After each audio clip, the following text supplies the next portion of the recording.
ফুটবলে পেনাল্টি শুটআউটকে দীর্ঘদিন ধরে ভাগ্যের খেলা হিসেবে দেখা হলেও আধুনিক গবেষণা বলছে ভিন্ন কথা। নরওয়েজিয়ান স্কুল অফ স্পোর্টস সায়েন্সের অধ্যাপক এবং প্রেসার বইয়ের লেখক গেইট জর্ডেনের মতে পেনাল্টি শুটআউটের সফলতার সবচেয়ে বড় নির্ধারক হল খেলোয়াড়দের মানসিক প্রস্তুতি ও চাপ সামলাতে দেওয়ার সক্ষমতা। গেইট জর্ড বহু বছর ধরে আন্তর্জাতিক ফুটবলে পেনাল্টি শুটআউটের মনোবিজ্ঞান নিয়ে গবেষণা করছেন। তার বিশ্লেষণে দেখা যায়, গুরুত্বপূর্ণ ম্যাচে খেলোয়াড়রা যখন চরমভাবে মানসিক চাপে ভোগেন, তখন সেই চাপ তাদের সিদ্ধান্ত গ্রহণ, শটের নির্ভুলতা এবং আত্মবিশ্বাসের সরাসরি প্রভাব ফেলে। ফলে কেবল কারিগরি দক্ষতা নয়, মানসিক দৃঢ়তা হয়ে ওঠে জয়ের অন্যতম প্রধান অস্ত্র। জর্ডেটের মতে, সফল খেলোয়াড়রা শট নেওয়ার আগে নির্দিষ্ট রুটিন অনুসরণ করেন।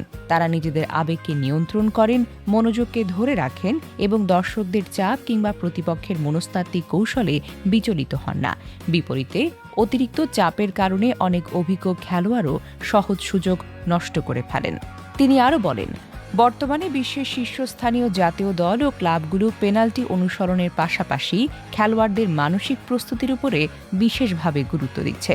স্পোর্টস সাইকোলজিস্টের সহায়তায় চাপ মোকাবেলা, আত্মবিশ্বাস বৃদ্ধি এবং ম্যাচ পরিস্থিতির অনুকরণে অনুশীলন এখন নিয়মিত প্রশিক্ষণের অংশ হয়ে দাঁড়িয়েছে।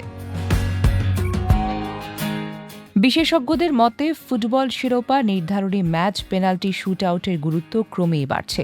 তাই খেলোয়াড়দের শারীরিক সক্ষমতার পাশাপাশি মানসিক শক্তি গড়ে তোলাও এখন যেন সমান গুরুত্বপূর্ণ।